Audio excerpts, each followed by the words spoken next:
Hello, Whisky folk. It's Thursday night, 9:45. Welcome if you're watching on the replay as well.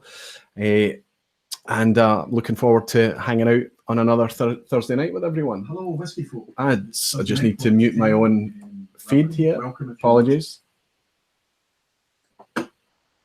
Schoolboy error. I can see there's lots of people in already. It's good to welcome you all in, and I hope you're drinking something nice. Let me know what you're drinking, please. I'm sitting here tonight just to get the chat started. I poured something, well, I thought I would pour something light, but this has actually got a bit more meat to it than I expected. I'm having an independent, a signatory vintage Bladnock. It's a 20-year-old Bladnock from a hogshead, and it's quite delicious. So let me know what you're having. Let's see who we've got in already. The Rev is riding shotgun for me again. Thank you, Rev, and welcome in again. Santa Cruzin, hello, my friend. Hi, Chris, how are you? It's great to see you back in again. James Hope tells me he's from England. You're very welcome in here, James. Nice to see you. Hoagie Bear from Germany. Fantastic to see you, Hoagie. Great to see you in. Drinking Caveman. It's fantastic to see you, Charles. I'm glad you can make it. I know you're on the West Coast, so I know the time difference is particularly painful for you. Drinking Caveman has actually got his own live show. Him and Sniff from Scotch and Sniff do a live show on a Tuesday night normally, but it's a Tuesday night. I think, is it Central American? You go out round about 9ish at night or something. The channel is called Whisky Untitled, and it's just the two of them hanging out and chatting about all things whiskey. And it's quite cool to join them. So I managed to do that on Tuesday night. It's not normal for me because of the time zone shift, but I dropped in and chatted to them for a wee while on Tuesday night and had a bit of fun. And I think you should probably look at Whisky Untitled, their channel on YouTube, and see the live streams that those guys are doing. It's good fun. Who else have we got in? Welsh Toro's in. Fantastic to see you, Welsh. I'm glad you can join us again. I always like to see that little red circle with the black bull in the centre. Scotch for Dummies, it's Drew. Fantastic. Listening as I'm driving. Well, please just continue to listen only, Drew. Fantastic to see you in. Jez, Happy New Year to you, my friend. It's great to see you in. Vin, No Nonsense Whiskey. Hi, buddy. Good to see you in. Mark from the Scotch for Dummies is also in, Mark. Very welcome. Super to see you again. Retrocom, I recognise your name. Not sure if you've joined me on a live before. Regardless, welcome. Good to see you in, Retrocom. Whiskey Jason from Germany, fantastic. Ryan McLeave, that's a new name, Ryan. Apologies if you've been in before and I just haven't spotted you, but I think that's a new name, Ryan. Very welcome. Whiskey in the Six, Rob, fantastic to see you in. It's really cool when I go through this list because I know a lot of the people are from the UK and Europe, and the time is usually okay. But when you see just how many guys are joining in from the US and Canada, it's very, very cool. I know it's probably tea time for a lot of you guys, or dinner time, maybe even earlier for people like Charles drinking Caveman. So Rob, welcome in. Benji 3008, good evening, Benji. Nice to have you in again. Willie Doley are nursing a Bowmore 12. Willie, you're just up the road from me. Fantastic to have you in, my friend. Telex, good to have you. Whiskey Throttle, fantastic was to have you both in. Pat Con Murph. Wow, that's another new name. Afternoon from Midwestern US. Good afternoon and good evening. You're very welcome, Pat. Nice to have you in. Casper Thompson. Neil Bluer. Wow, I can't even keep up with the chat. It's just gone past so quickly. MeadeMule. Tony Evans. Wow, loads and loads of people piling in. This is fantastic. We're already up at 58 people joining us. This is wonderful. Exactly what I hoped for. I was a bit unsure about how a New Year's stream would be. January's a bit kind of sleepy and stodgy for everyone, isn't it? But it's fantastic to see you all filling in. What I will say is if you want to pop any questions to me and you're on a desktop, try using the @Aqvavitae and it should pop up with a suggestion. Click my name and it's highlighted to me and I can see that it's for me. Everest314, welcome. Everest has just said, hey, Roy, long time since I could join the stream, missed it. Fantastic for you to join tonight. I think you did join me in the first one though, Everest. and it's wonderful to have you in again. I know that the time zones can be a bit tricky sometimes. Andy Walker, good evening to you, my friend. It's nice to welcome you back in. Everwind, ahoy. Always fantastic to see Everwind in as well. Toon from Holland, fantastic Toon. Great to see you in as well. Okay, superb. Nobody that I can see has... Okay, I got this 23-year-old Bladnock for under £100. Yeah. Do you know what? And I know that I'm in Scotland and sometimes we can pick things up a wee bit cheaper, but sometimes not so much. But I bought this when I was up at Edward Hour with the Whisky Rev, and I think this is a 20-year-old Bladnock, and it was £55, £60, something like that. The Whisky Rev will probably correct me if that's wrong. But I remember seeing it on the shelf and thinking, wow, I had no intention of buying a Bladnock that particular day. And I just grabbed it, and yeah, it's really delicious. There's actually quite a savoury note to it. I don't know, Bladnock being a lowlander, you just assume that it's going to be really light, and that obviously that's not all the case. The regionality in Scotch is often messed up, but this has got quite a big kind of savoury, almost like a stock, like a bouillon, I think you say in the States.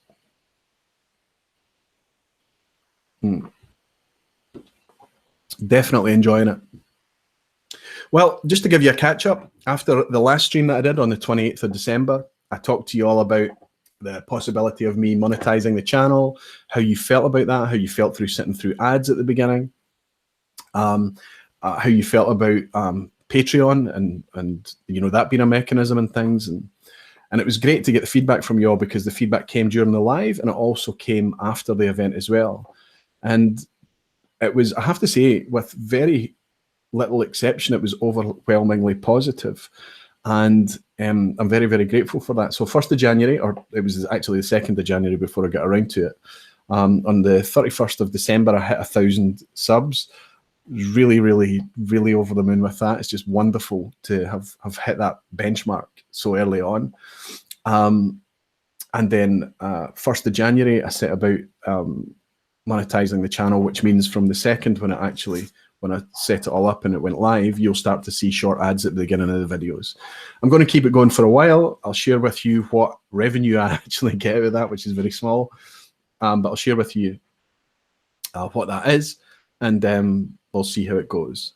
I have also started to, instead of just be a patron or a pledger, if you like, in Patreon, I've now set it up so that I'm also a creator.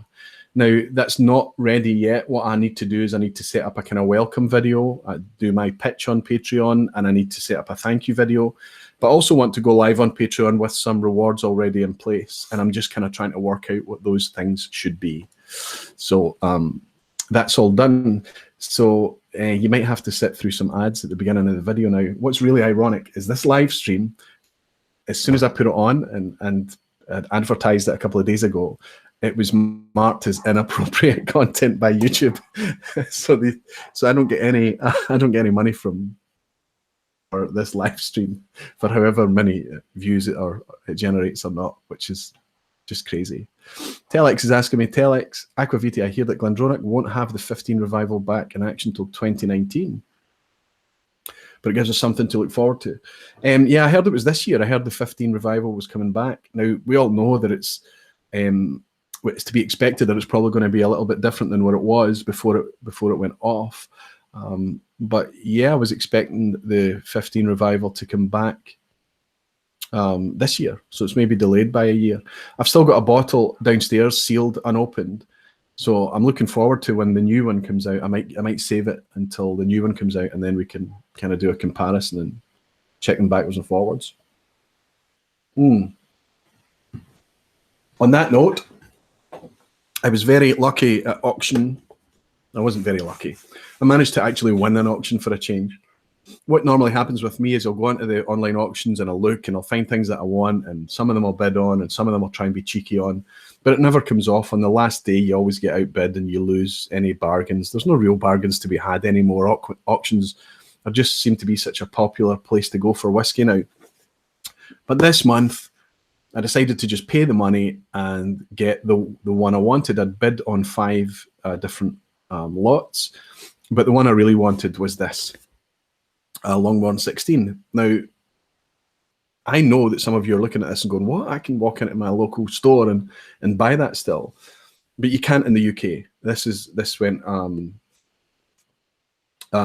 end of life, if you like, last year. They stopped doing the Longmore 16 last year. And they switched to a non-age statement distiller's choice, which was terrible. This is 48%. The non-age statement was 40%. So already you've got no age and you've got 8% less ABV. But more than that, I mean, this says clearly on the bottle, I think it says unchill filtered, it says non-chill filtered. I don't know about colour, but the new one had no mention of that at all. And it was not the same product at all. The Longmorn 16 that the Whisky Rev and I had, I think we've got through 3 or 4 bottles of this between us. Gradually, all too quickly ran out. And just as the last 2 drams disappeared, I remember thinking, I'm really, really going to miss this. This is an epic 16-year-old whiskey. It's just absolutely wonderful. So I'm very glad to have this back in the cupboard again. And what I may do with this one is get a hold of some of the new Longmorn 16 that's out and on the shelf today. It's in a different livery from this, slightly different makeup. To me, it's got kind of more of a sherry influence. It's a slightly richer experience, whereas this leans a wee bit more to a cleaner kind of bourbon cask style. So what I'd like to do is compare these as well. But I don't know if any of you've got an opinion on this whiskey, but the Whisky Rev and I loved this. I really adore this dram. It's wonderful. And when I was buying it, I was able to buy it for about £49.50 from travel retail, and a wee bit more expensive than that in shops. Now, at auction, I just paid £98 for that. So it was a disaster. But at least I've got it back. And I think it's still, because of how much I've grown to love that whiskey, I think at that price, it's still just about worth that. I hope, anyway. Okay. Let's see. Scott Monroe. Scott, nice to see you in. Went a bit crazy today and bought myself an early birthday present. The Big Pete 25-year-old. Wow. How is it? Because it always seems a bizarre thing. People are into that Big Pete because it's such a powerful hit of peat. It's no age statement. We don't know what the ages of the whiskies are in there, but obviously to carry the peat successfully, there has to be a young component in the whiskey. So it seems almost at odds with itself to bring out a Big Pete at 25 years old. It's curious. I wonder if you've opened it, Scott.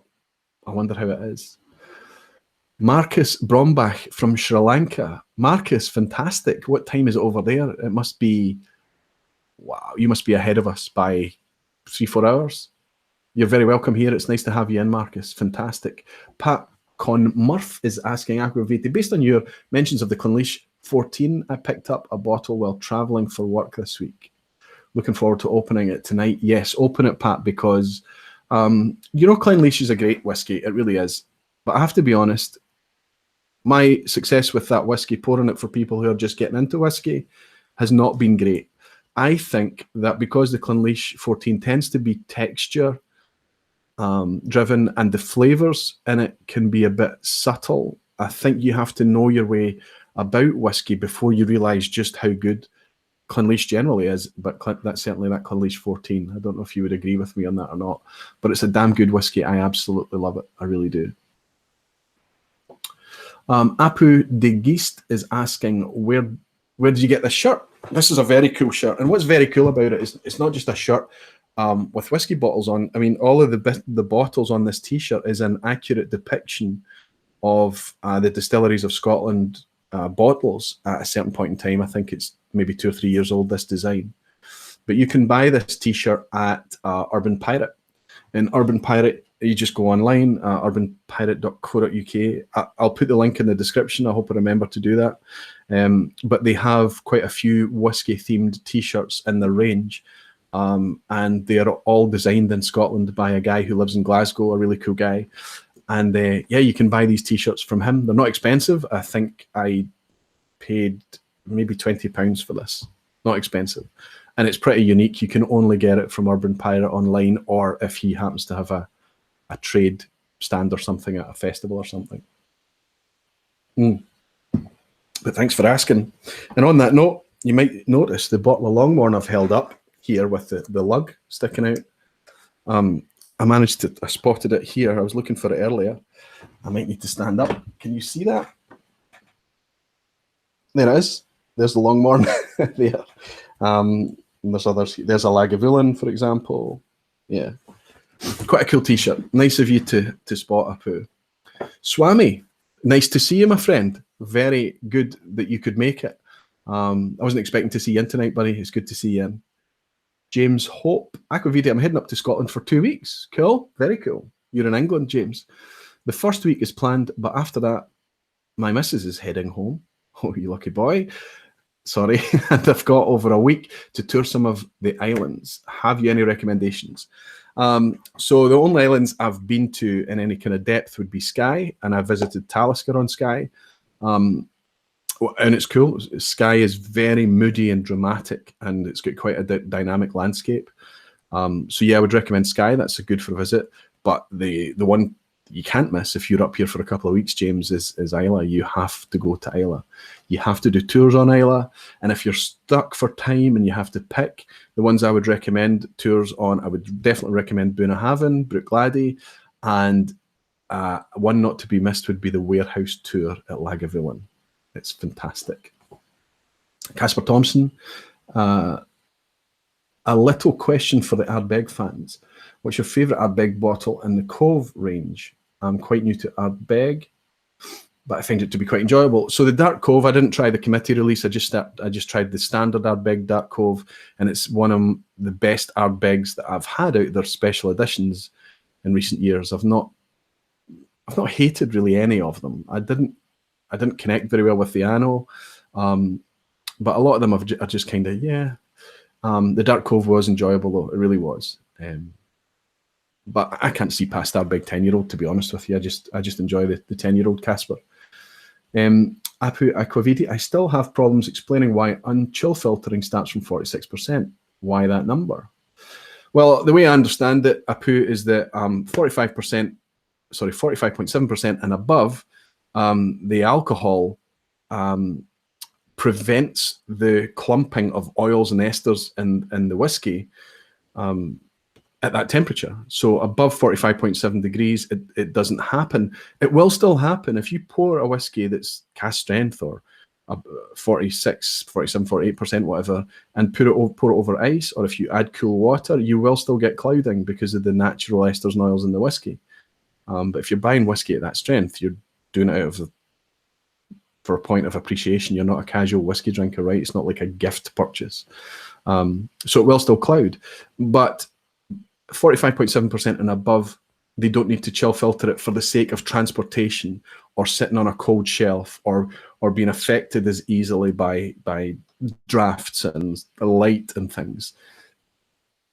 So it tends to be that above 45.7, they don't chill filter, but that's just a very general rule. They definitely chill filter at all strengths.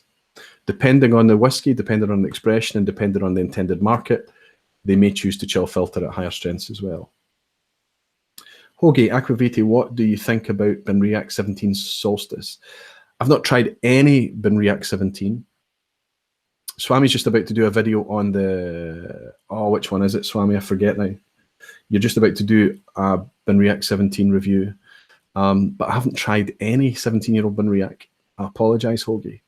It's really difficult to try all the whiskies, isn't it? I've just had a super chat coming in from Jez. That's my first ever super chat. That's just wonderful. Thank you very much, Jez. You're a superstar. Thank you. Christopher Malloy, Deanston 10 PX is the best deal going right now. Grab one while you can. Christopher, you're a canny fellow, because I'm struggling to find anything coming out of Deanston right now that isn't pretty wonderful. They do a stateside cognac finish. They did a 20-year-old Oloroso finish here. There's lots of special editions you can buy at the distillery. And the 10-year-old Pedro Jimenez looks like another cracker. I haven't tried it myself. But I wanted to go up to Deanston. I wanted just to jump in the car and drive up. It wouldn't take me long and pick up something from them, because I had my eye on the Decenary, actually. I haven't done it yet. Wonderful stuff. Glad you're enjoying it. Whiskey Throttle is saying at Aqvavitae, now that you stood up, I want that shirt. I think it's still in stock at Urban Pirate. Yeah, it might still, you might still be able to get it on there. It's not expensive, and I do believe they ship internationally as well. I don't know where you are, Whiskey Throttle, actually. I think you're in the States. Retrocom at Aqvavitae, my latest bottle arrived today. Not quite whiskey yet, but maturing spirit from the Yorkshire's only distillery, Spirit of Yorkshire. So you've got some new make. Be interesting to know how that is. Be interesting to know how they're doing. There's a lot of English distilleries popping up now. The Lakes, the Cotswolds, obviously the English Distilling Co., Spirit of Yorkshire. There's quite a few popping up there. Whiskey Rover, Glenkeith Distillery Edition, £20. But do you know what I did, Rover? I went on to Malt this very night because I was speaking to JasonWhisky Wise. I want to talk about Jason in a minute. And we talked about Glenkeith. And I said, on Malt Review, go on there. They're doing a review for the brand new non-age statement. And Glenkeith is not, I mean, it's in the same kind of bracket to my mind as Tamnavulin, who came out after not seeing Tamnavulin for a long time, came out with a non-age statement supermarket fodder for £22. Glenallachie came out with the exact same, a very cheap non-age statement product, and it seems like Glenkeith have done the same thing. So I think that I would be curious to hear what you think, Rover, because if there's a £20 whiskey out there that Whiskey Rover is saying isn't bad, I'm willing to suggest it's damn good. But I looked on Malt Review tonight and I couldn't find the review. Is that because it wasn't posted yet? JasonWhisky Wise. Hi, Jason. How are you, fella? I want to talk about our collaboration that went live today. I'm really excited about it. Roy, let me know if you're going and I'll fly up. Deanston has wonderful expressions. No problem. Listen, Jason, if you come up here, two of us will get in the car and we'll just shoot up to Deanston. It's 40 minutes drive. It's very, very close. Fancy a passenger, Roy? Welsh, if it's you, there's a place for you. Just let me know. Absolutely. They all want to come to Deanston. Fantastic. Superb. So today, I just finished late last night a collaboration with JasonWhisky Wise, and that was the blind tasting challenge. So I'd already done and released the blind tasting challenge with Vin, and I'm sure that most of you that are in here know what the blind tasting challenge is. It is I put together a selection of whiskies blind, and I send it to a reviewer who's willing to sit down and do this on video. Video has to be the format, and they sit in front of a camera and they taste this flight of whiskies blind. So think about that for a minute. It takes a bit of guts to do that. And they're not only doing it in front of a camera, that it takes courage in that respect, but they're also going to be sending the raw footage unedited to me, for me to edit. So they sit down and they smell and they taste these. They put them in their preference, first to last, and that's locked in. And then they get some challenges, and that's usually to do with the genres of whiskey. Is it a world whiskey? Is it an Islay? Is it a whatever? And they try and do these kind of challenges. And then behind that, there's a semi-blind reveal. So they open an envelope to tell them the 5 whiskies that they've been drinking, and then they do a semi-blind match to try and match the expression. And then there's a full reveal at the end, and we work out who they've scored. And after they've done this, they nominate the next video reviewer, if you like, to take the challenge. So the first one was No Nonsense Whiskey. Vin did a fantastic job. I still go back and I watch Vin's blind taste challenge video. I just think it's really cool. And something that I enjoyed during editing that is that how I felt like I was getting to know Vin even more, just spending all that time editing him in it. And I found it to be really cool. And the exact same thing happened with Jason when I was editing him. I thought, and I was really, really surprised how well Jason did. His first pass, when he's got no idea what the whiskies are, he went through them, and nosing and tasting, he was able to pick out very relevant, very accurate notes in all of the whiskies that he tried.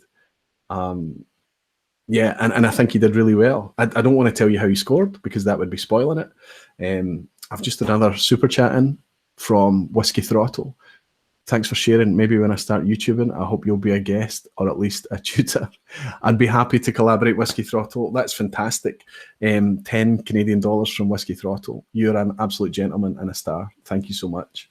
What I'm going to do with these is I'm going to find a way to share any kind of super chat type style contributions that I get from you. I'm going to find a way to share it with you. And that might be a mean way, like me buying a special whiskey and sharing it with you on a live stream one night, for example.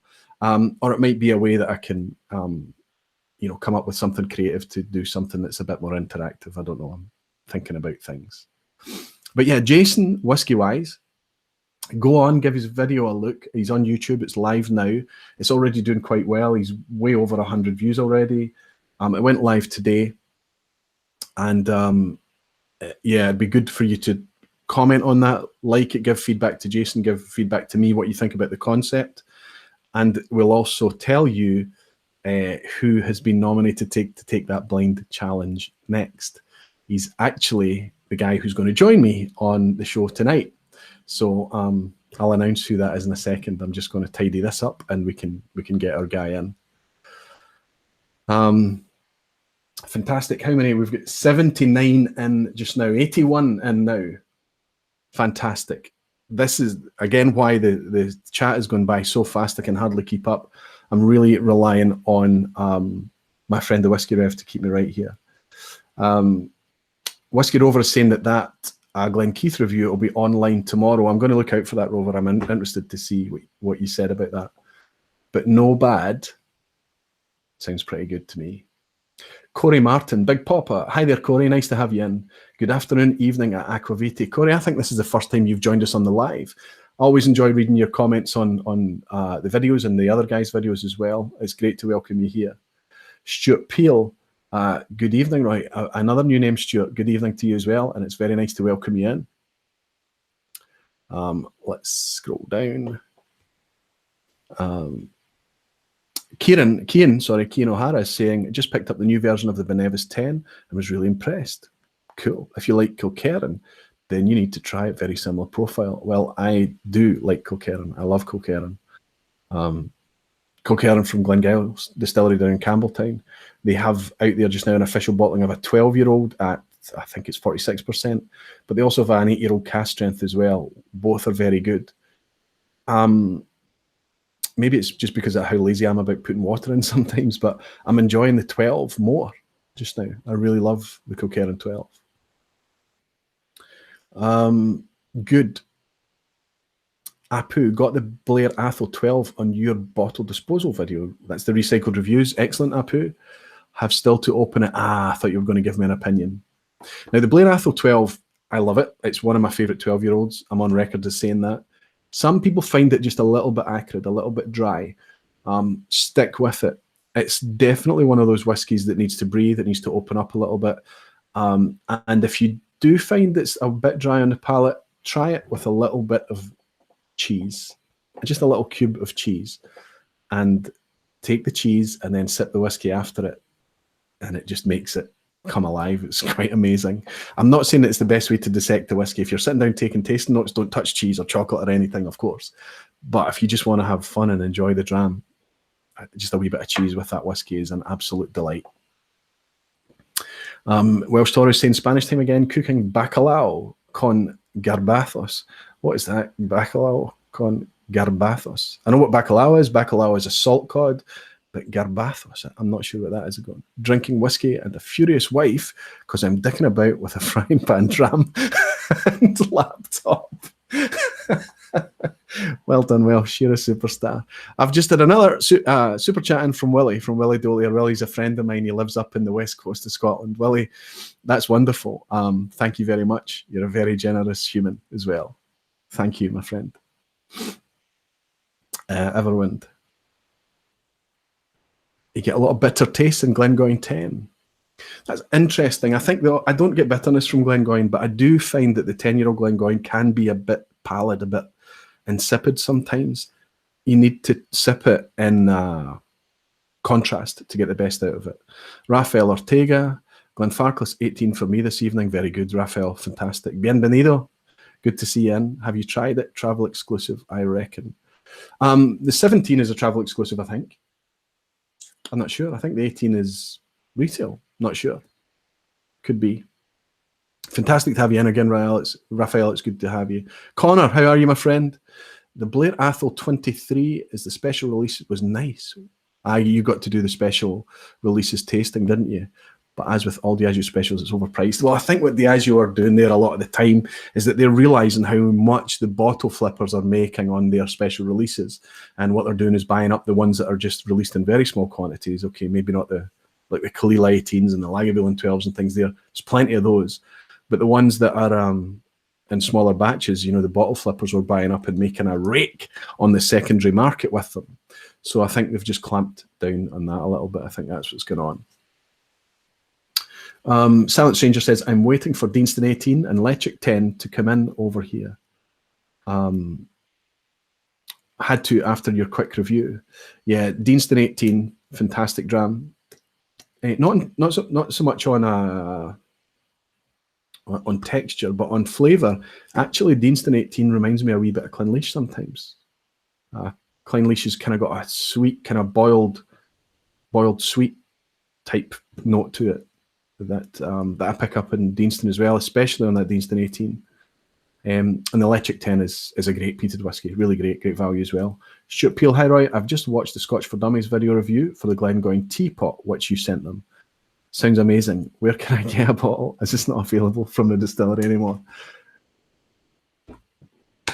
When I sent them the samples last year, I actually met them in Edinburgh and I handed the samples to them, if I recall correctly. I kind of just gave them the samples as traveling companions so they could have a dram at the hotel, and I wanted to take something nicer. Gave them a festival edition Glenfarclas, I gave them a teapot dram, and I gave them a Glengoyne 25 as well. The 25 went down a storm. They took it home and they reviewed the 25. They've now done a teapot dram and they loved that as well. I enjoyed that review so much that it made me want to go out and buy another bottle of teapot dram because I'd finished mine. And it's gone, as you say, it's not available in a distillery anymore. And unfortunately, it was the only place you could buy it, and it was very limited. There was only 3,000 or so bottles of that teapot dram, and it's gone now, which I'm really, really gutted about. I'm going to get through the last couple of comments, and then I'm going to bring in my guest because I can see that I'm just talking. I do want to put a shout out to someone. I talked about having cheese with a Blair Athol 12 there a moment ago, and another fantastic thing to have with whiskey is dark chocolate. And I happened upon a review by the Whiskey Scout, Robert Hendricks, who's in the States. He's a friend of the Scotch Test Dummies, and he started to do his own reviews and things that I'm enjoying. I particularly liked a couple of blind reviews that he did where he's literally got this thing on his face and he gets his wife to come along and pour the whiskies for him. And just because I'm obsessed with blind tasting, right? I enjoyed the reviews that he was doing, and I got talking to him, and when he brought up, he mentioned Tabasco dark chocolate, and I was utterly transfixed. I was like, wow, that sounds right up my street. And Robert put these in a package and sent these, and they arrived in the last few days. I'm really pleased to have them, Robert. This is fantastic. Thank you so much.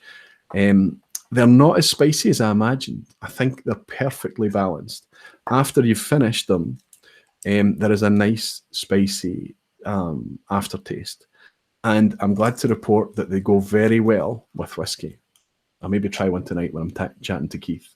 So thank you, Robert. Thank you for that. Reb Mordecai, you're in, Reb. Thank you. Fantastic to see you back in again, my friend. Good to see you. I'm drinking a special whiskey this evening, a single cask, only 335 bottles. So, okay. Malt whiskey from the Solan Heights distillery matured.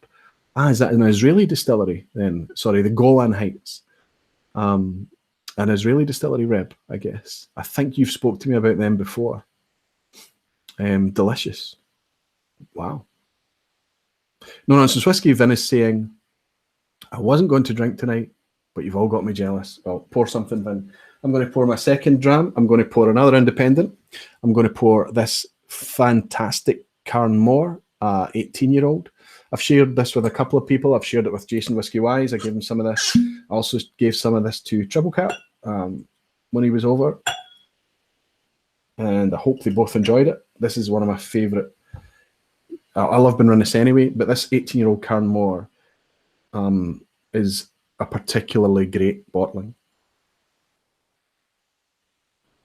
Whisky Rover, batch 2, Deanston 18, very good. Batch 1 needed patience. Oh, wow. Well, what do I have? Well, I've already been through a bottle of it, and it was fantastic, so I don't think I'm going to go wrong. It's only the empty box I've got behind me. The bottle's downstairs now. I guess it won't tell me what the batch is on it. This is they're going for consistency rather than batching here, Rover, right? Yeah, I can't tell. I can't tell from the box whether I've got batch 1 or 2, but it must be batch 2. I bought that quite recently, so it's batch 2, I hope. Whiskey Throttle is asking, do you get much Canadian whiskey in Glasgow? Is there any ones you've tried and or would like to? Well, no, I don't get much Canadian here at all. We just get the regular stuff, and it's a bit... You can go to specialists, you go to online retailers and things, but I just don't know my way around Canadian whiskies at all. I can tell you I've got a sample of this waiting to share with someone. Rob from Whisky in the Six sent me this. It's a Canadian Club 40-year-old at 45%. I've not opened this yet. I want to wait until Rob and I can get together sometime and share it. I'm really looking forward to trying that. But no is the answer. I don't really get much exposure to Canadian whiskies at all. It's difficult for me to keep up with Scotch, but I'm very curious and I do enjoy trying world whiskies. I enjoy bourbons and American whiskies. I enjoy Japanese, I enjoy European, and further afield, I enjoy it all, Irish as well. Aqvavitae, have you got any experience with Norwegian whiskies? Again, none yet. Ola Nielsen, I'll try and correct that. There's distilleries just popping up everywhere, isn't there? Joseph Taggle, Aqvavitae, any more recycled videos coming soon? Yes, I'm going to struggle in the next few weeks because work is super busy right now. I'm away with work next week and a few days the week after as well. So fitting all of this in, I'm hoping I should be able to do the live stream 2 weeks from now, no problem. But next week is a no-no. But that was always the idea, to do 2 a month anyway. So I'm hoping that 2 weeks from now, which will be what are we on, the 11th? So that's the 25th. Thursday the 25th, we'll be able to do a live. And then maybe that weekend, if the weather permitting, as long as it's not pouring rain outside, I've got another couple of recycled videos and in the wings waiting. I've basically got the bottles. I'm saving the bottles, and I'll probably do one then, try and put one out late January, early February, something like that. I hope you're enjoying them, Joseph. Okay, I'm going to get my guest in now because he's waiting patiently.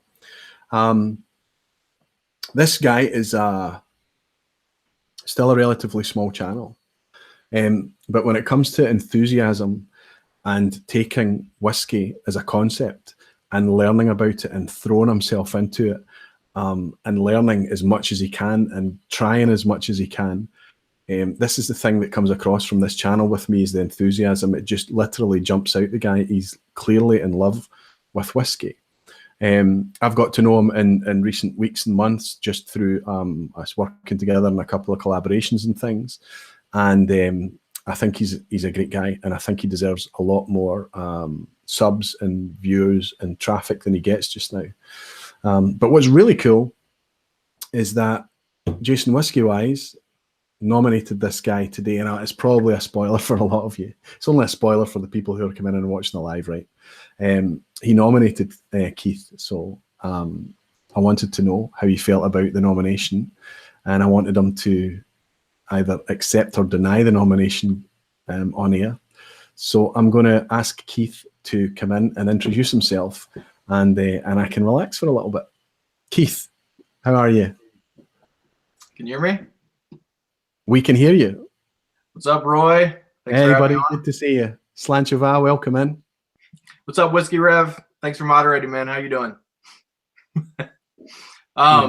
So I feel like this is a setup. I feel like this is the type of show where you two Scots have a yank on and make fun of me for thinking that I know something about whiskey. Is that what this is all about? Well, yeah, we're busted. We're busted. That's what it is. We're gonna just see how little you Yanks actually know. That's what it's all about. I'm actually often struck watching your videos how much you do know, because I think it's all too easy just to go about whiskey, drinking whiskey, and trying whiskey, and just gleaning what you get from a marketing brochure, what you get from the bottle label, or just what you pick up from the guy at the store when you bought it, and enjoying that and not going much further. But I get the feeling that you go a lot further than that, right? Yeah, for sure. I mean, Ralphie's been helpful, just Googling stuff, going online, other reviewers for sure. It's hard to, sometimes you don't know what's accurate and what's not, though. You know what I mean? Because sometimes you can read something online from a blogger who knows what they're talking about, and then a year later it's inaccurate. I think I was reading something the other day about what was the most, actually we were just talking about the most northerly distillery, and then there's Wolfburn, or did you know that it's disputed that Glenmorangie has the tallest stills? And I can't remember who the other person is.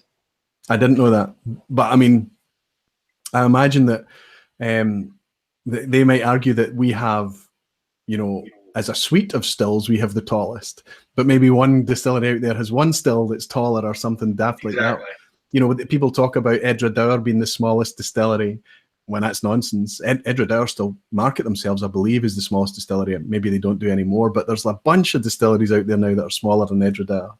Yep. And then you've got, we had a discussion just recently about Wolfburn being the most northerly, and Old Pulteney are still suggesting that they're the most northerly, and it's all just, who cares? What difference does it make to the whiskey experience?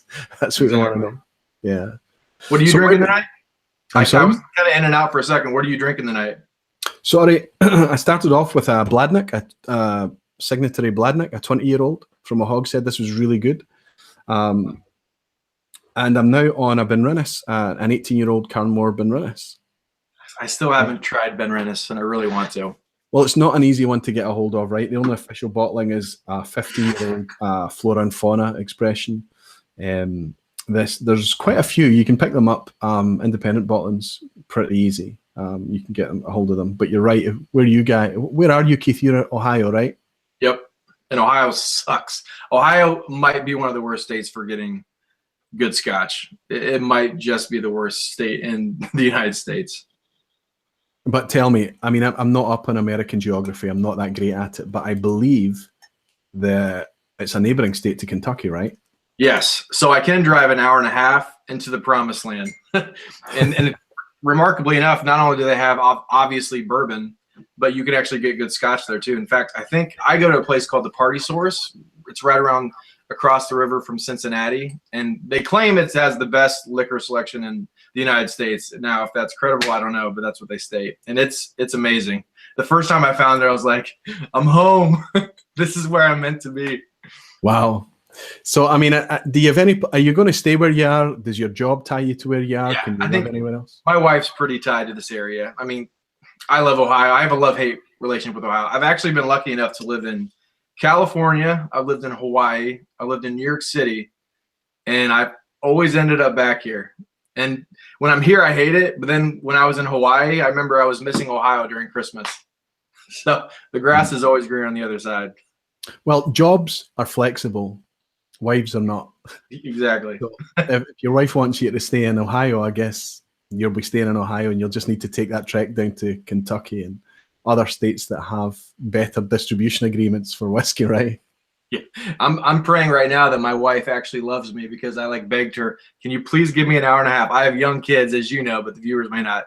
I have a 1-year-old and a 3.5-year-old, and they just got home a while ago, so I'm just waiting in anticipation to hear the screams coming down the steps. So hopefully, I told her, I was like, I'll rub your feet. I will do laundry tonight. Just let me have 2 hours. So. Let me make a prediction. Just before I give you the trivia challenge quiz, you're going to have an emergency with a 1-year-old that you just, sorry, Roy, I can't take the quiz. I'm going to have to go and deal. That's actually asked my wife to do this so I could get out of the quiz. So I don't lose half my subscribers tonight by looking like a fraud after I look like an idiot. I'm going to just quickly give a shout out to Rob from Whisky in the Six, who's just given me a donation. A $20 Canadian donation. Rob, that's just wonderful. That's fantastic. Thank you so much. You're a very generous man and a gentleman as well. We both love Rob, don't we, Keith? Rob is a gentleman and a scholar, and he's got an amazing channel. Yeah. How's that baby doing, Rob?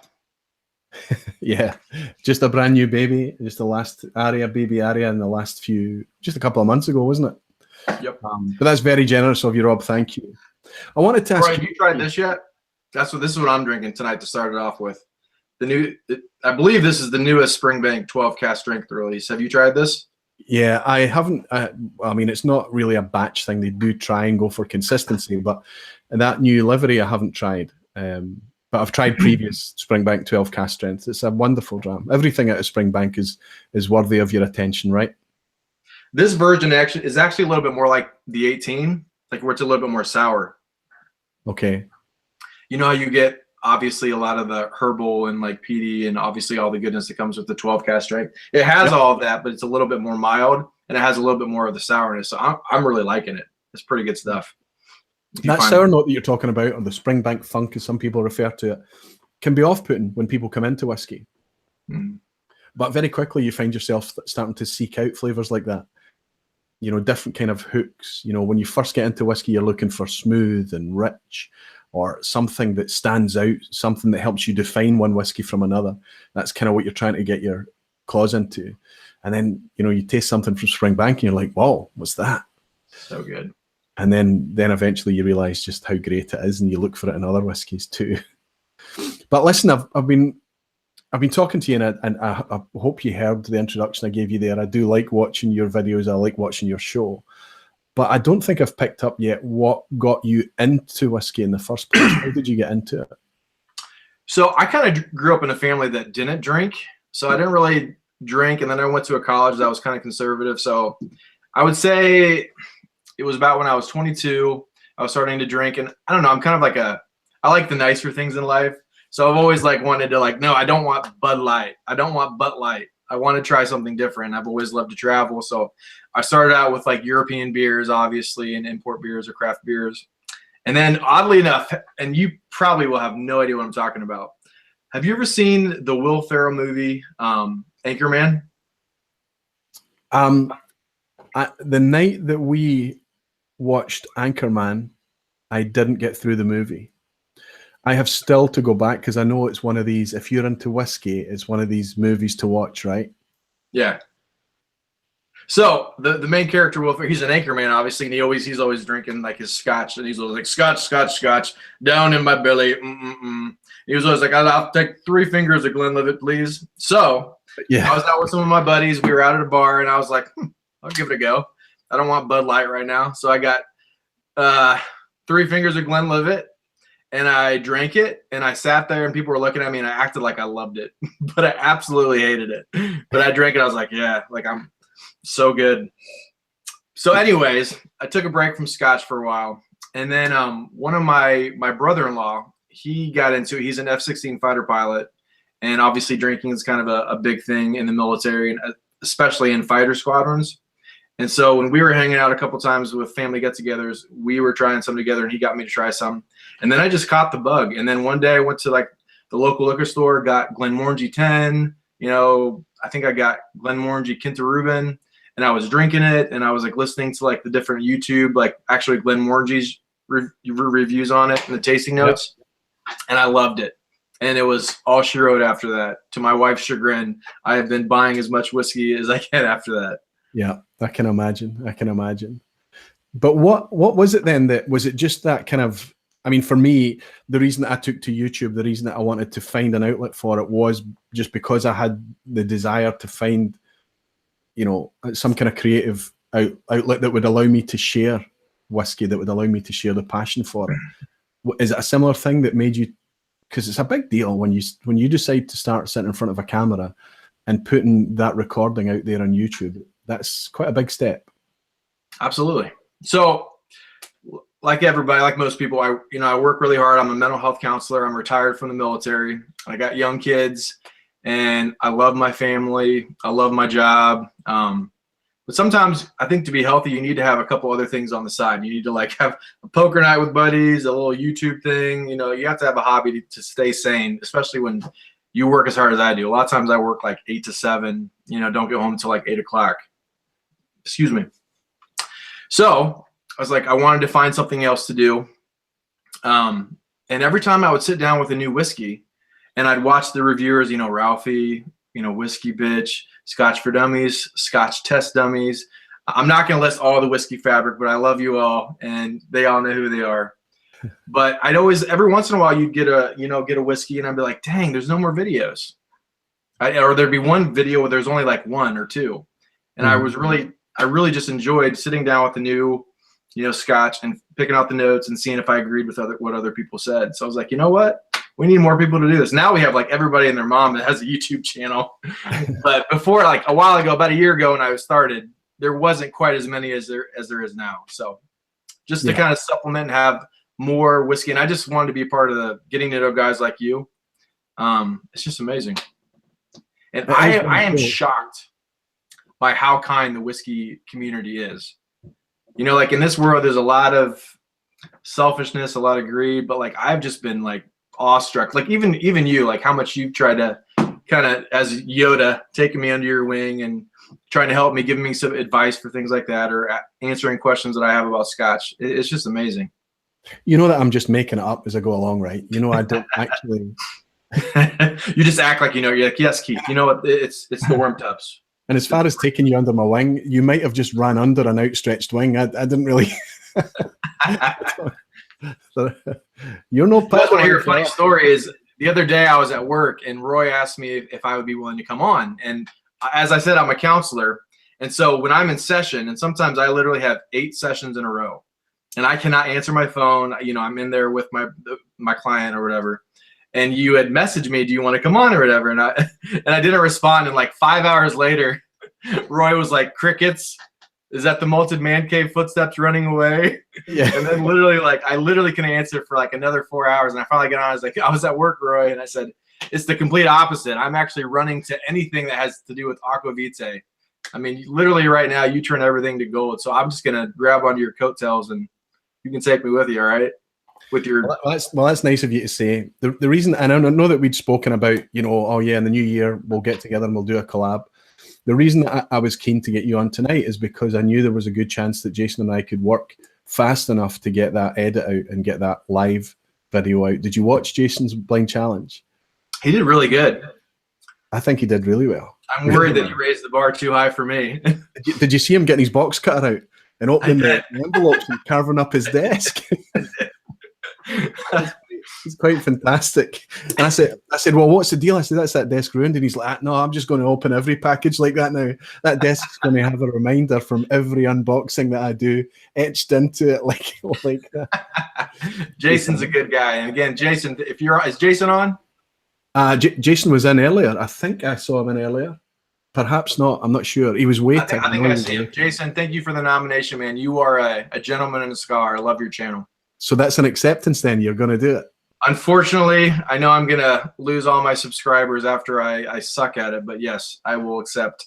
Well, what I'll always say about that blind challenge thing is not about you, because people know, anybody that's into whiskey know that it's a nonsense that I could pick this up and go, oh yeah, this is a Benrinnes. It's just, there are some distilleries you can do that with if it's a particularly typical example of its style.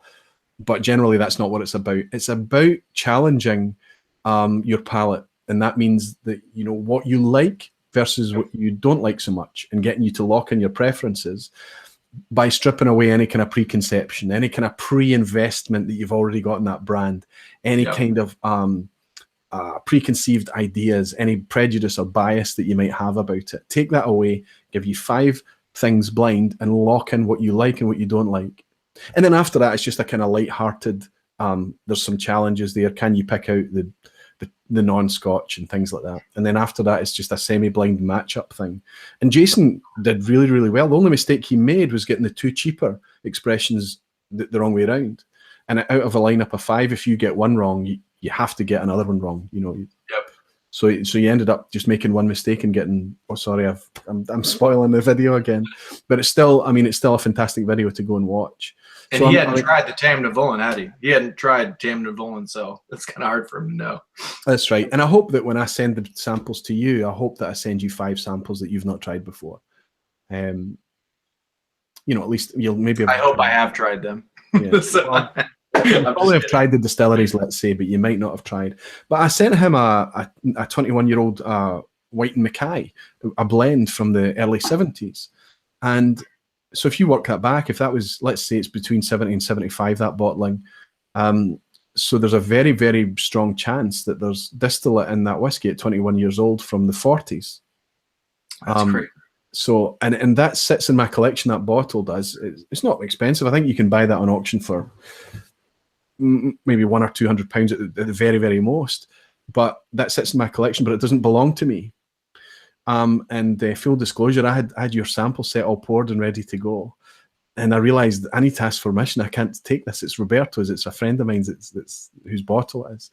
And eventually I got the permission from Roberto, and he was like, yeah, no problem. Just send it on.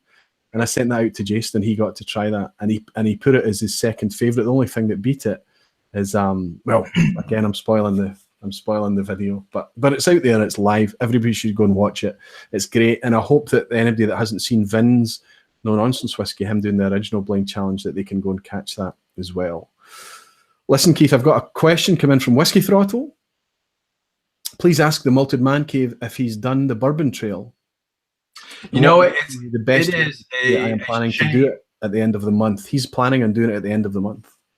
It is just a shame that I live this close to Kentucky and I have not done it. But actually, Dave Bruns is the other guy that joins me on the channel. I kind of started it myself, and then he kind of found out. He's like, I want to do it, because he's just looking for same thing, something else to do other than being a dad and working. So he joins me. We've actually been talking about going down there. I think probably not till the spring or summer. But he has actually been on the Bourbon Trail, and he says it's amazing. He said that they go way out of their way to make it an amazing time. I can't speak out of my own knowledge, but he says it's a really, really good time. So have fun, man. Yeah, I mean, I think that it's like most people would be so frustrated at me living in Scotland that I haven't visited every single distillery, right? That they'll be like, well, why haven't you been? Why haven't you gone there? And it's normal. I think that you often need a bit of leverage. You need a bit of motivation to go and do these things. So in order for you to go and do the Bourbon Trail, I think actually what's going to need to happen is for me to fly into Ohio. That's we right. Jump in a car and we head on down and we do the I actually would love that. And you and your family, or if it's just you or your family, you guys always have a bed here, man. We got a big house, so we got room for you, man. Yeah, that would be awesome. It would be awesome. It might happen one day. But yeah, I mean, the good thing about whiskey, I think, as well, Keith, if we're honest, is that we do have busy lives. We've got jobs, as you say, you're working long hours. We've got family and, all the energy that needs. But whiskey seems to do a good job of fitting around your lifestyle. I mean, obviously it takes you out the house to festivals and clubs or whatever, but generally it's a very good hobby that comes home and you can share it at home. Don't you find? Absolutely. 100%. That's why I love it. I have met so many good people over the last year.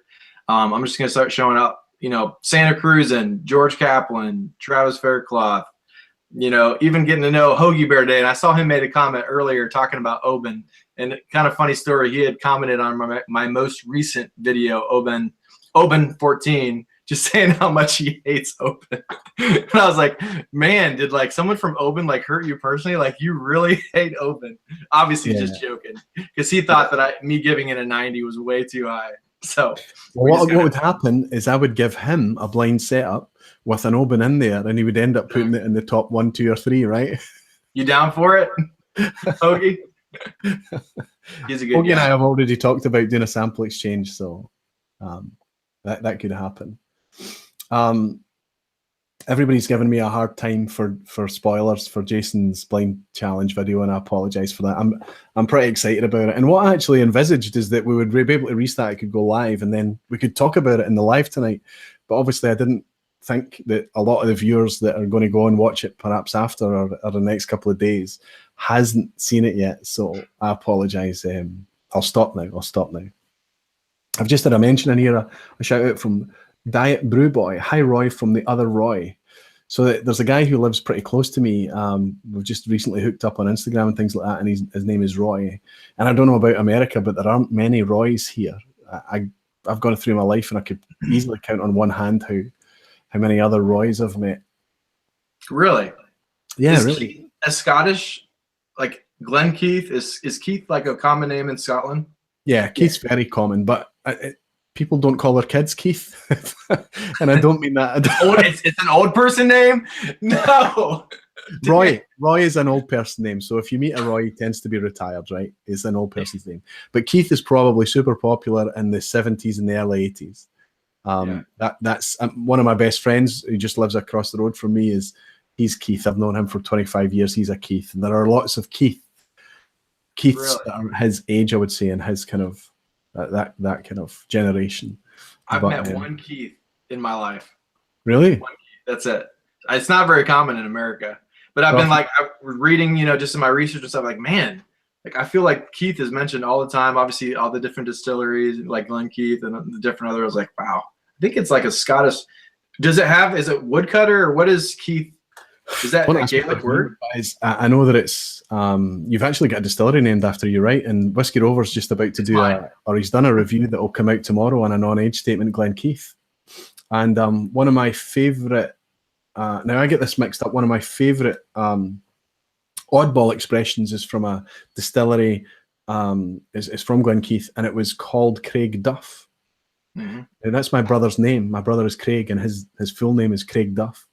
And for when his first son was born, I bought him a bottle of Craig Duff, and it's really difficult to get. And there's a really cool backstory to it. It's just a very awesome oddball whiskey. But I believe that's from Glen Keith Distillery. But Glen Keith is one of these distilleries you couldn't really buy anything from. But now there seems to be like a new no age statement just come out. So you might be able to sip the distillery that's your namesake. Awesome. There is an expression down in the party source in Kentucky that I almost picked up the last time I was down there. I've only seen one Glen Keith ever though. So I need to get it soon before it's gone. Right. I'm just going to pour. Oh, do you hear that? I'm just going to pour a quick cask strength. I'm only going to pour a tablespoon of this. This is a Balblair that I picked up at the distillery, a bottle your own. But I think you and I are going to sip together before we finish tonight the Lagavulin 12 cask strength, right? Yes, we are.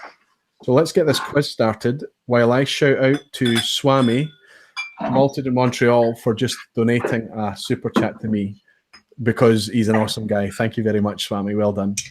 Swami is a reviewer. He's based in Montreal, obviously Malted in Montreal, and you'll find him on YouTube under Malted in Montreal. And he's a good guy. He's a funny guy, or Swami, isn't he? Love Swami. You and I were lucky enough to be invited onto a collaboration last year, and was that the first time that we'd ever chatted live, perhaps, on the run up to that live show? I feel like we did. I feel like we talked one time before that. Maybe you could be right. Sure. And just before we start the quiz, I want to talk about your Padawan. Where is Dave? Dave is probably at work. He and his father just recently started a new audiologist business, so he works pretty late right now. So there might be a week or two where he is the Malted Man Cave, me going solo without him for a little bit. So yeah, you couldn't make it. I mean, I enjoy watching both of you. I enjoy the throwback that you have, and you've obviously been friends for a long time. But what's uncanny about Dave is his ability not just to pick up a flavour or a note in a whiskey, but immediately, directly pull a place and time. You know, he can tell you, okay, I'm getting like a cinnamon apple pie, and he'll talk about somebody in his family that's made it or something like that, and he's reaching into his memory banks every step of the way to do this. Yeah, he's really good at it. For sure. But it's quite frustrating when you have friends who just pick it up much faster than you, eh, Whiskey Rev? I don't know if I'm getting a thumbs up from the Rev there, am I? No. Thumbs down. He just knows that he's better than me. That's what it is. I just poured some Deanston 18 that I got at your recommendation. And as usual, Yoda, you are right. This is amazing. I get a ton of ginger snap cookies and like icing sugar. Yeah. You guys have ginger snap cookies in Scotland? Yeah, absolutely, we do. Absolutely, we do. I had some ginger cake tonight, actually. The Rev and I get from Deanston are, I should just speak about me. I'm not sure if he does, but we get this from Clynleash, and I get it from Deanston as well. But there's you know the red candy that they sometimes cover toffee apples in. It's like it's red, transparent, boiled toffee, boiled sugar, basically. There's candy that you get in Scotland that's made from that kind of stuff. And when we were younger, there used to be this. I think you call them comforters in America, where babies get this dummy, this comforter thing. Binkies. Well, I think so. I think it's just that they're called binkies. Where you call them dummies. Your mouth and you suck on it. That's right. That's right. We call them dummies here. And I think in the States they're comforters or something. But there was this big, massive red candied one that you could spend 6 hours sucking this thing. Dentists made a fortune out of this thing. It was unbelievable. But there was a very distinct kind of boiled sugar flavor from that candy. And we often find it in Clonmel, and it's in that Deanston as well. And it's a wee bit in the 12, but I find it more in the 18-year-old. You know what? I also find that same thing, because I know exactly what you're talking about. I also find it in the Oban 14, and that's one of the reasons I like it. Have you had that recently? Yeah. Sorry, you cut out. What did you say? That kind of boiled sugar flavor. Yep.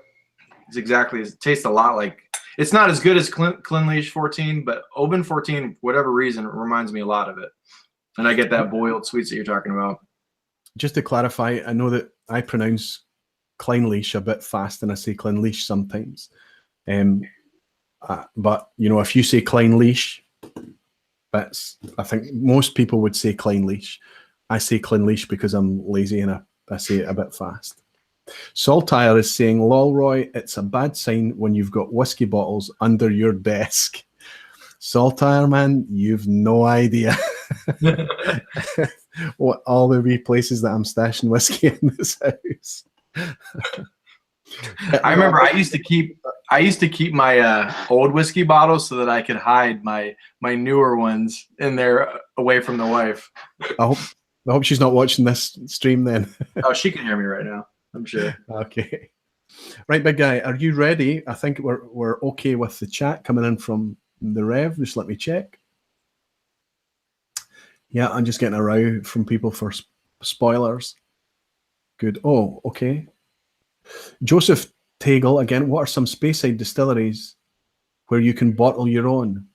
I think, see, most distilleries now that have a visitor centre, they've realised that they can make money out of bottle your own whiskey.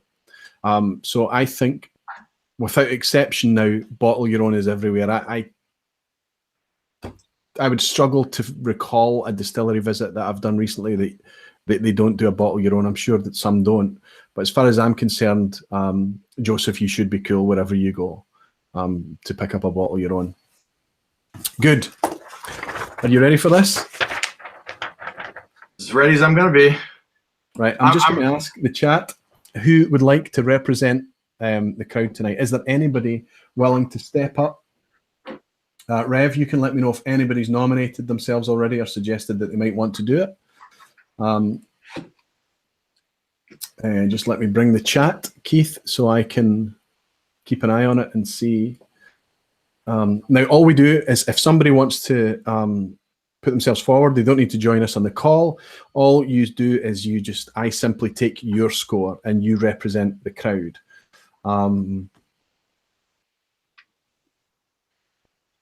Let me see. Quiz from No Nonsense Whiskey. Maybe Vin wants to put his name forward. Whiskey Jason is saying yes, quiz. Good. So this is the point in my live show that all the casual viewers just disappear. They just drop off and stop watching.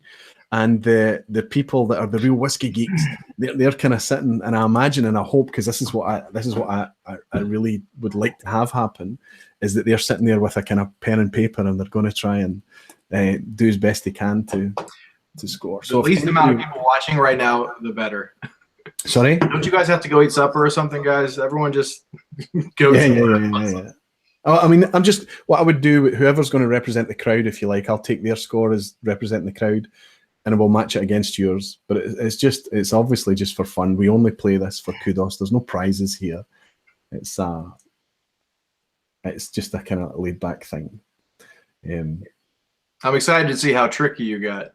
That's what I'm waiting for. Yeah, let's see. Just while we're waiting on people coming in, I'm waiting for Whiskey Rev to send through if he spotted anyone that wants to do it. I want to see who's what the numbers are. Wow, Keith, you're a big draw. 93 people. Peak concurrent. Yeah, it's totally me. It's totally me, Roy. It's definitely me with my 293 subscribers. I'm bringing them in.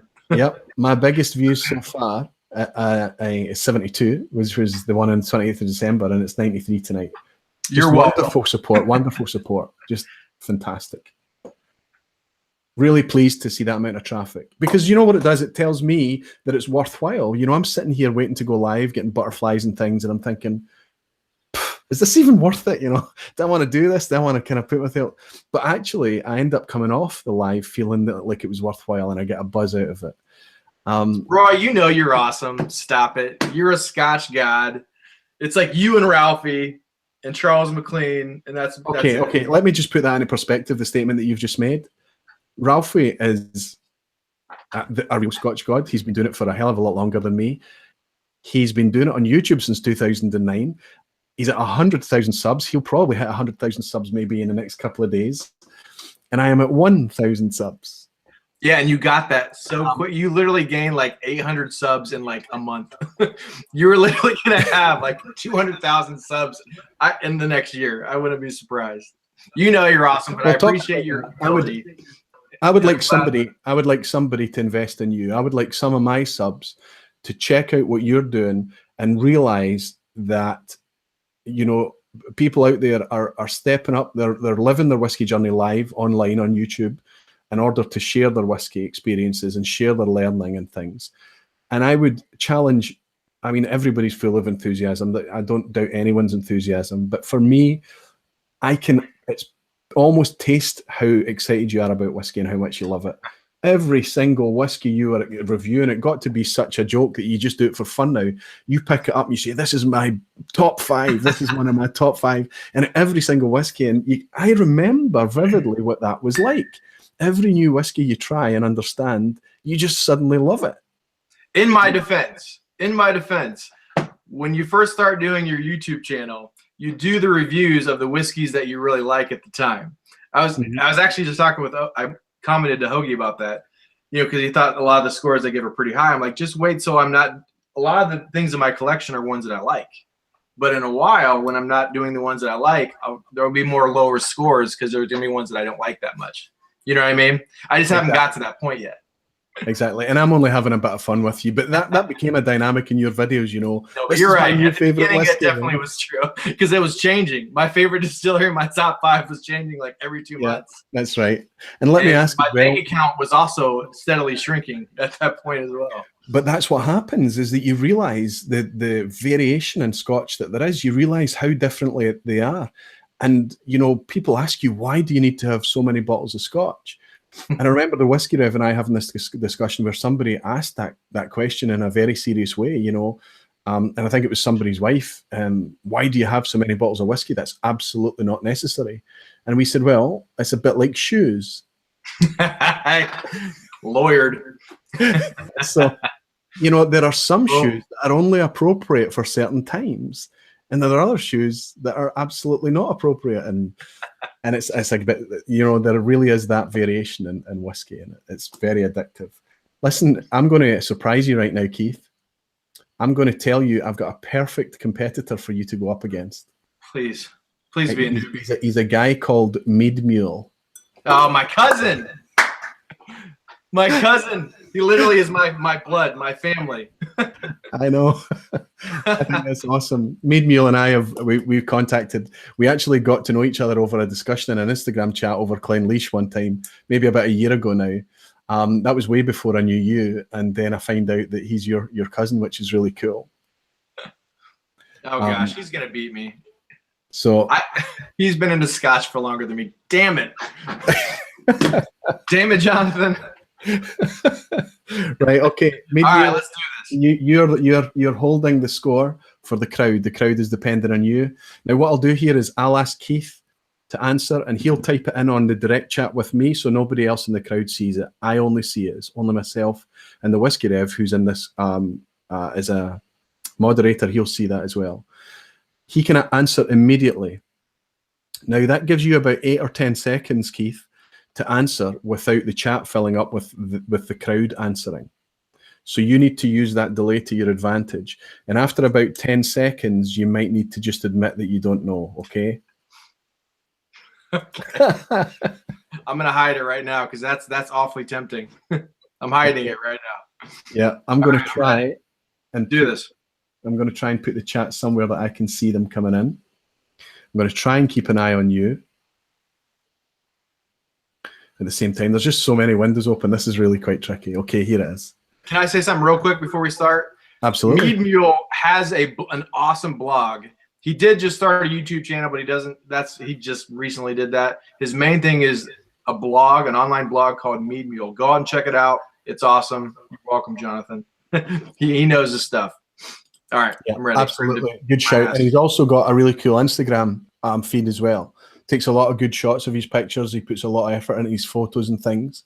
Clearly passionate about whiskey and clearly passionate about sharing whiskey as well. So good shout. Absolutely. Okay, let's get into it. MeadeMule is ready. I'm going to look for MeadeMule score. Rev, I hope that you can as well, just in case the chat goes by so quickly that I miss it. Now, does he have a certain amount of time that he has to submit his answer before he sees the chat as well, just to make sure this is fair? Well, he's going to throw it in at the same time as the crowd.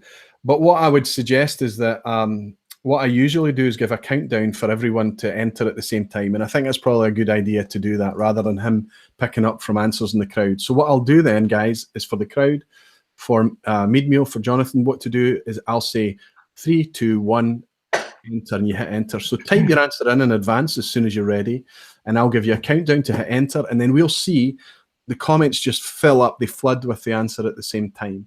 And that's the way that we'll try and police it. At the end of the day, this is just meant to be fun. So oh no, this is a family feud. This is bragging rights right here. To use one of your lines, without further ado, let's get into it. Question 1. Which Speyside distillery releases the Ton series of special editions?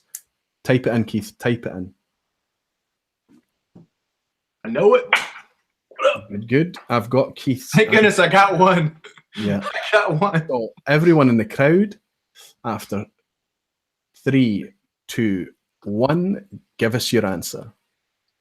Superb. Well, that's all pouring in. I'll finish this Balblair. It's absolutely delicious.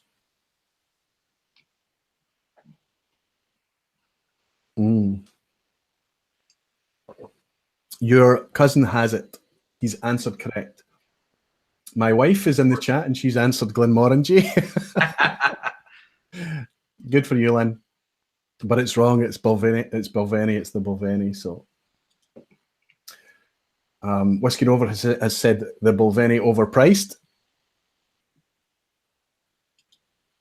Pretty much everyone, it looks like, is answering Balvenie. Oh, everyone said Glenfarclas. No, the Ton is from Balvenie, right enough. So good. So that's a good start, Keith. Well done. Question 2. Which expression of Indian single malt was made with a mix of Indian barley and Scottish peated barley? And it was subsequently named the world's third best whiskey by Jim Murray in 2010. This is an educated guess. I think I'm right. Okay. Because Okay, the crowd answer in 3, 2, 1, enter. Vin, no nonsense whiskey, you need to hold your water. Wait till I ask. It's all pouring in. I think everyone's jumping. MeadeMule, yes.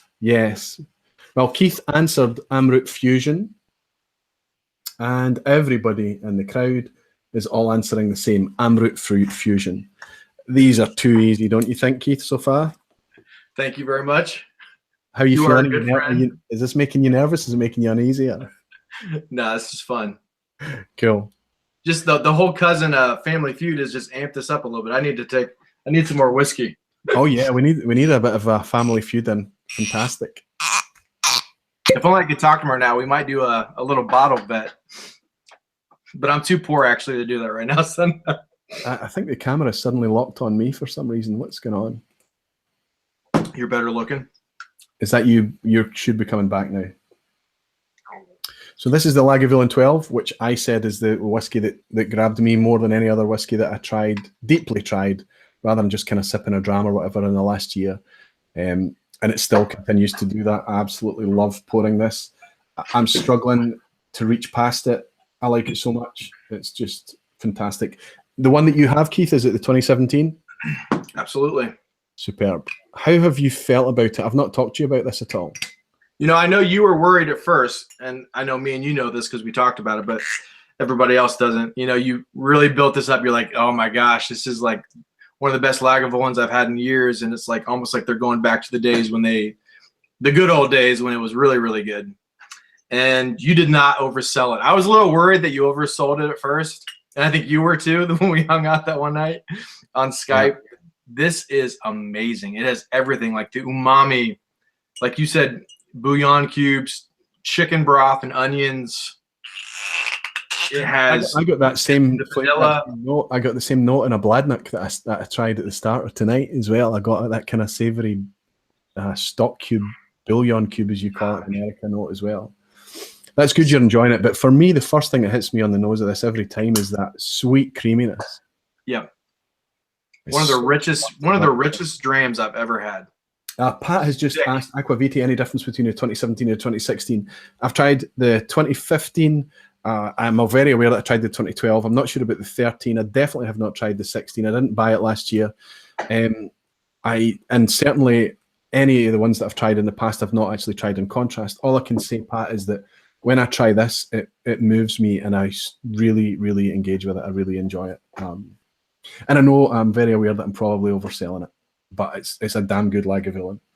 Okay, question 3. Now, Reb Mordecai pointed out in a previous live that I actually missed a question. I only gave 9 questions and I skipped one completely. I've never gone back to double check, but I apologize and I'll try and stay on track tonight. Question 3, at which distillery is Kilkerran single malt produced? Okay, so type it in, Keith. So yeah, I'm getting feedback from the crowd to suggest that these questions are too easy tonight. 3, 2, 1, enter. Okay, so Kilkerran is a single malt that we've talked about already tonight. In fact, I think I even mentioned which distillery made this single malt. It's all pouring in.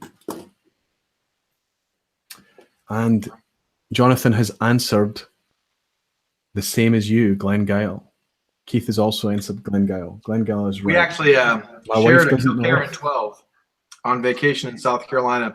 It was one of the it was a grid review, but one of the worst quality reviews. Like with crickets in the background. I think you made a comment on that video. The audio is just terrible. What was that? When MeadeMule, Jonathan, and I, when we were on vacation, a family vacation in South Carolina. Oh, yeah, and you're out in the porch, right? Yeah, we did a Kilkerran 12, so I knew he was going to know that. Yeah, excellent. Okay, I need to maybe change some of these. Rev, have you got any harder questions? No, you do not. No, this is good. I like the Whiskey Rover. Thanks for difficulty is at a good level. We'll see you next time. Gotta go, guys. Yeah, nice some people are. It's only, well, Whiskey Rover saying being summoned. We'll watch this tomorrow. Enjoy. Thanks for joining us, Rover.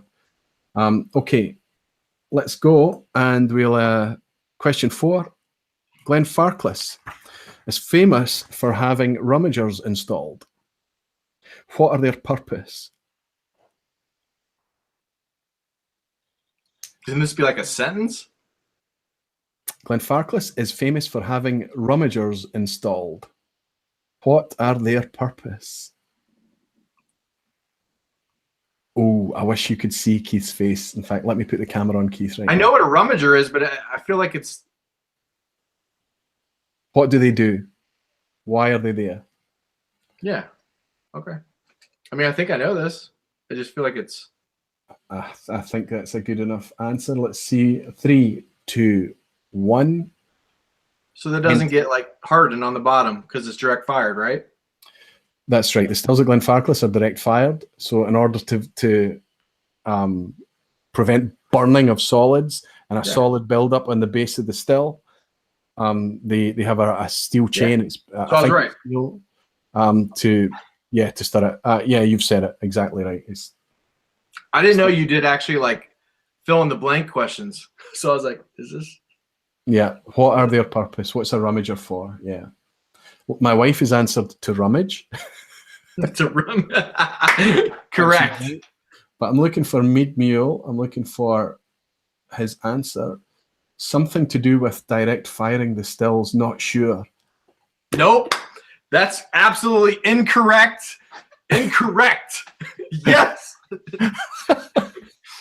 Nope. Wow. This has got really denied. Thank you. Come again. Do you know what? He's on the right thread, right? Because it is exactly to do with direct fired stills. But it's nothing to do with the firing. It's to do with the dealing with what the firing actually does. So yes. Unlucky, and I'm sorry to witness your cousin there, Jonathan, enjoying getting one over on you so much. Super. Okay. Question 5.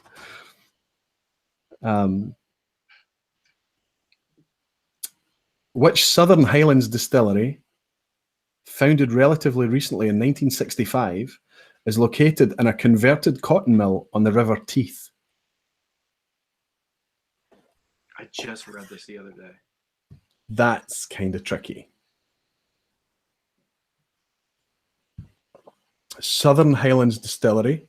I think I know it. 1965 in a cotton mill on the River Teith. Quite a fast-flowing river. A little tidbit of information before I give you the countdown is that it generates, from that river, it generates all the energy that it needs to the point that it generates more than it needs and it feeds it back to the grid. There's a couple ones because I was reading a couple of things. So I haven't done any research for this, but like today I had 30 minutes and at work I was like, I'm going to research some of these for Roy's shenanigans and all these. And there's a couple ones that are built on mills. I think I have the right one. 3, 2, 1. Oh, there's answers piling in. He's asking for a half point on the rummager. Nope. Denied. Thank you. Come again. I'll ask Whisky Rev. Whisky Rev, you type in. Do you think that now Deanston was on a mill to do with direct firing the stills deserves a half a point? I have to say Deanston was a weavery, so that better not be the right one. Deanston was a weavery. I just read it.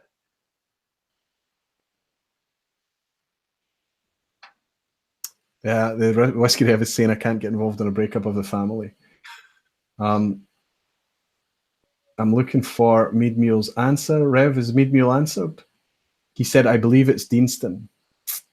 Now, could he be feeding from the crowd? Deanston was a weavery before. I literally read it today. Was it not you that also pointed out that sometimes you can't always trust your sources? What about Strathmill? It was a cotton mill. And they probably did weaving as well. But it was a cotton mill. So you're saying Deanston? Deanston.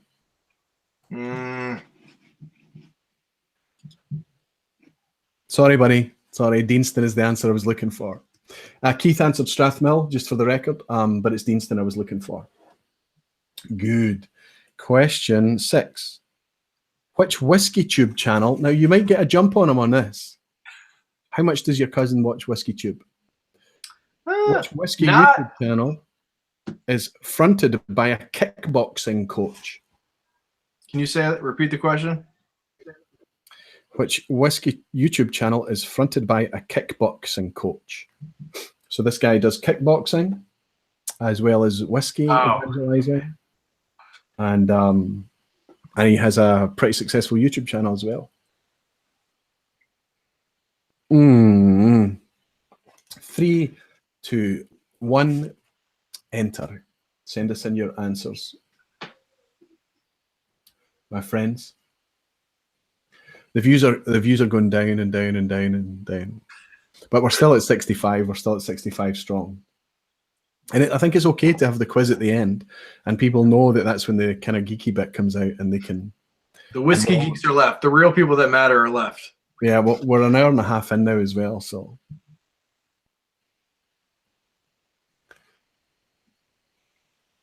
Yeah. My wife is saying that you've been cheated by some premature answers through half a point for Strathmill. She thinks you should get half a point for how you rationalized your answer of Strathmill. Oh, no. I'm seeing MeadeMule already. Honestly, I have no idea, but my guess would have been Whiskey in the 6, even before I saw the answers come in.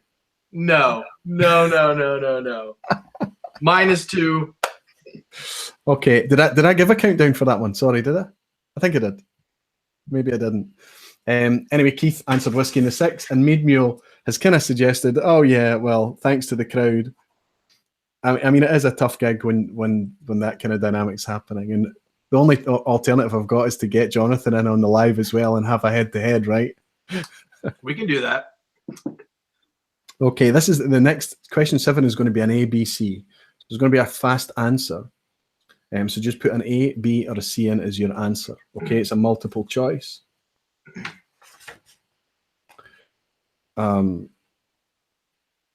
Which of the following Scotch whisky terms is not a legally defined term?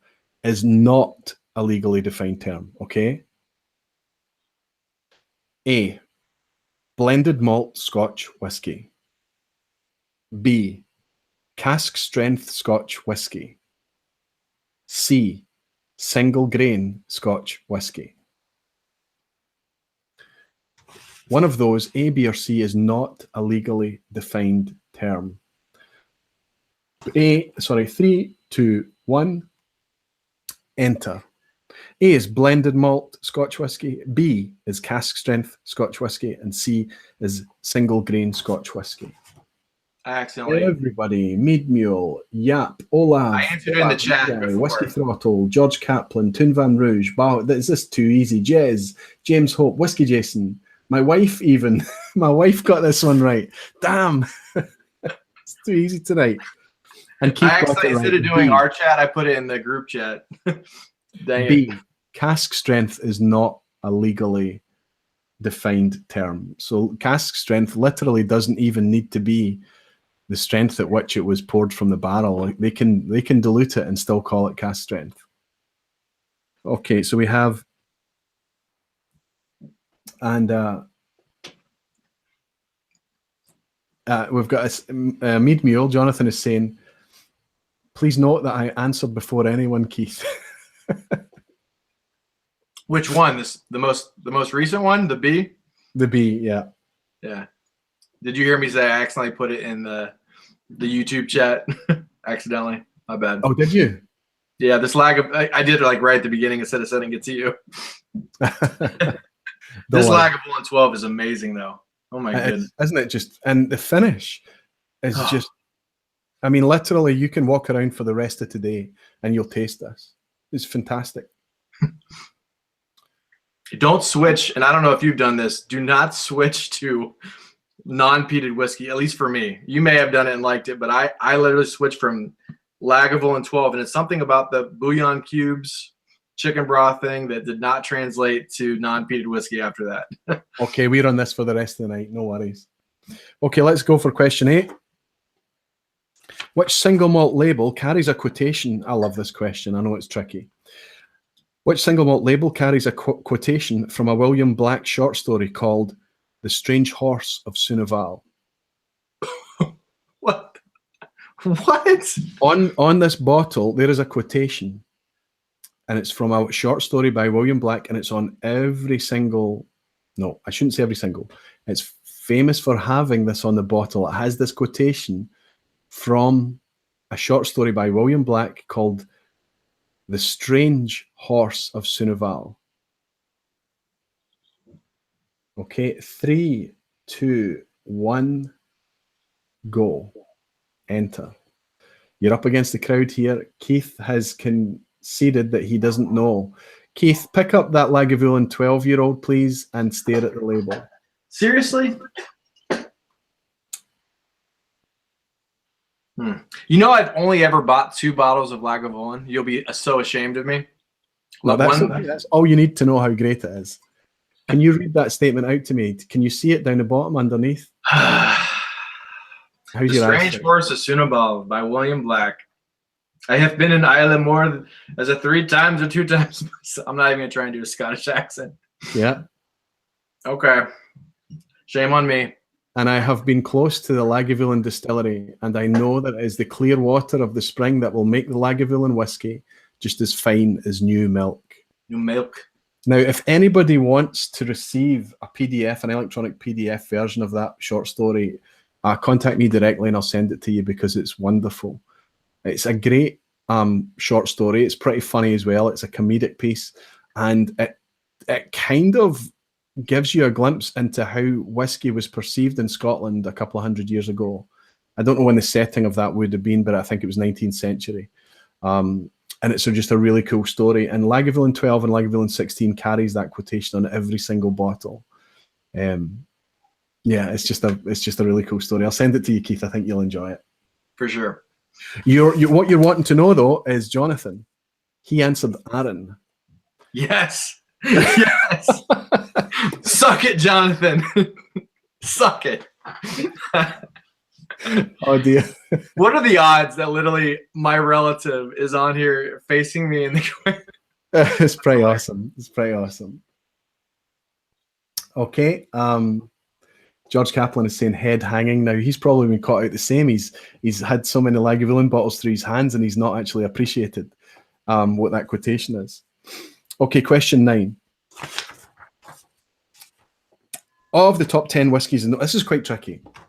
Of the top 10 whiskies in the world, now I'm talking about sold by volume here. Of the top 10 whiskies in the world in terms of cases shipped, I've actually written, only one is Scotch. Which Scotch whiskey brand is it? So out of the top 10 whiskies that is sold globally by volume, only one of the top 10 is Scotch.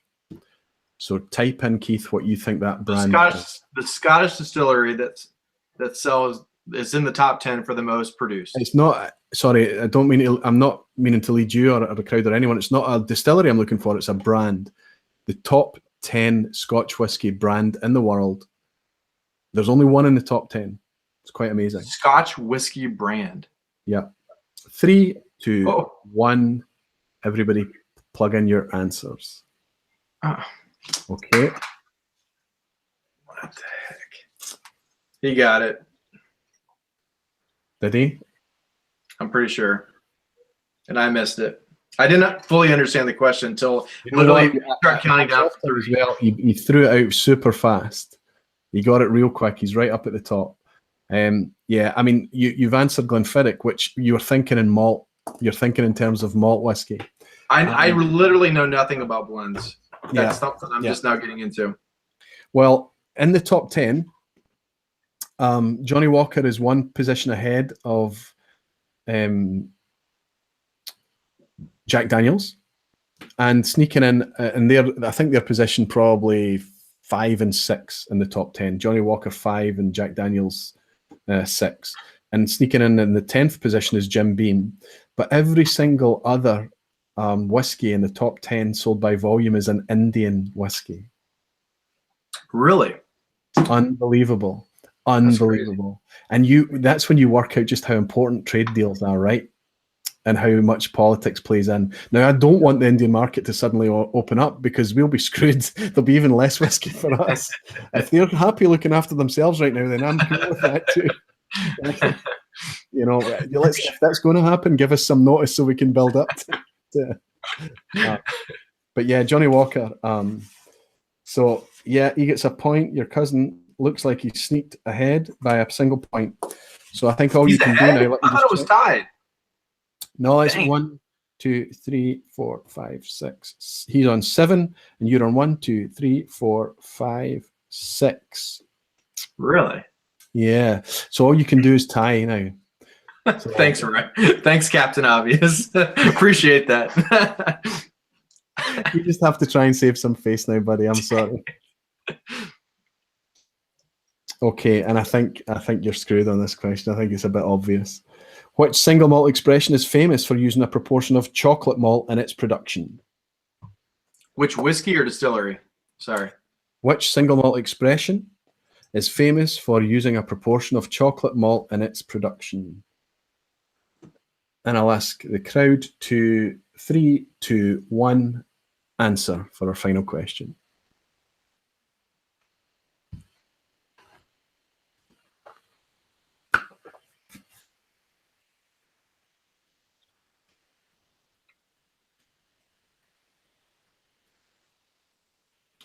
Keith. He did not say the right. Yeah, he's gone and dropped a bollock here. You've answered Keith Glenmorangie Signet, and the question was, which single malt expression is famous for using chocolate malt? Glenmorangie don't use chocolate malt on everything. They use chocolate malt in their Signet. So the answer I was looking for was Signet or Glenmorangie Signet.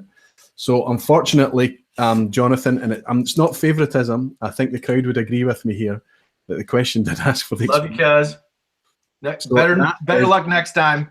And can I tell you the relief that I feel right now that it's a tie? Thank goodness it's a tie.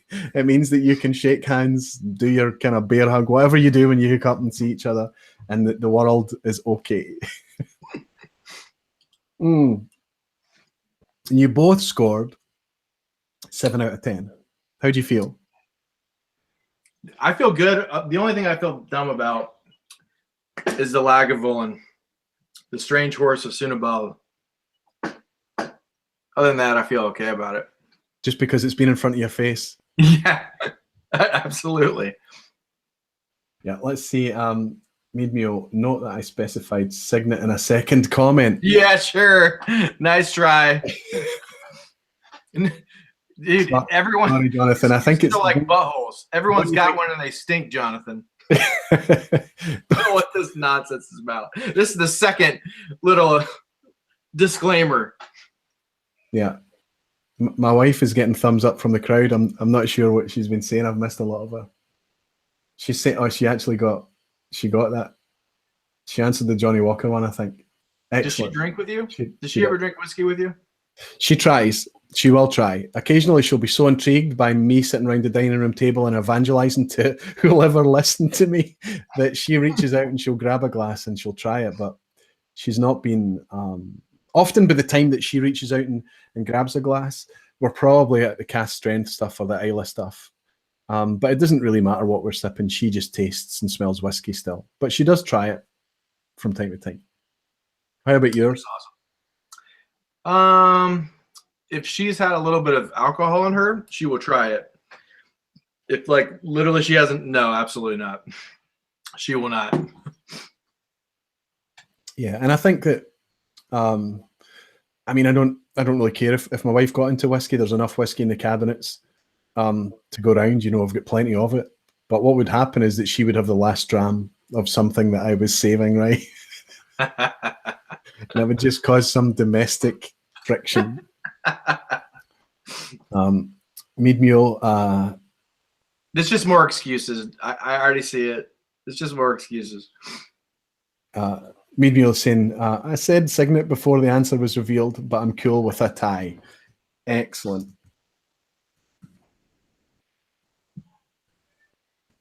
Superb job.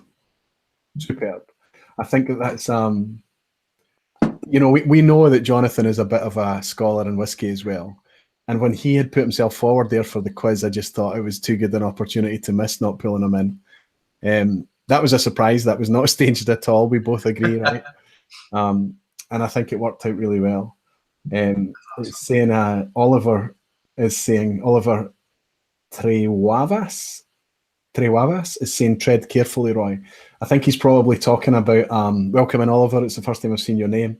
He's talking about inviting my wife to share the whiskey cabinet, maybe. Yeah, exactly. That might backfire very quickly. Keith, I want you to just spend a minute. I'd like you to talk about your channel. I want everybody to know about you and what you're doing and how you're evangelizing about this fantastic drink and where you do it and how you do it. Go and give yourself a shout out. Where can we find you? If anybody's interested, I'm on it, the Malted Man Cave on YouTube. I have a Twitter and an Instagram as well. My Instagram is pretty sad. I just do it as another platform to connect with people. I'm not good at pictures. That is something that MeadeMule will win tonight. He is way better at taking pictures on Instagram. So if you guys want to subscribe, that would be awesome. We'd appreciate it. Yep. And if you do subscribe to his YouTube channel, please head over and search for the Bulveni. It's an old video now, but search for a Bulveni review where it was the last review he ever did a bottle toss at the start of a review.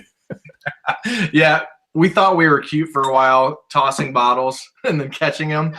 and it backfired in our Balvenie Doublewood, and like literally a whole bottle of the Balvenie Doublewood definitely came crashing down in a review we did with our wives. So yeah, that stopped very quickly after that. I'd also ask people to look at your blind tasting video, although I call shenanigans for that. I think it's awesome that you and I are going to be doing the blind challenge now, because your hands will be strapped behind your back and you'll have to do it for real. You've been bringing it for, what have you been going now, Keith? More than a year now, right? A little bit under a year. I think it's getting close to a year. Okay. And you're probably up about 40 or 50 videos now? I think about 58, 59-ish. So, did you look at what your sub count was at before we hooked up tonight? Not as many as you. Let's take a game. I cracked 300, 301. Hey!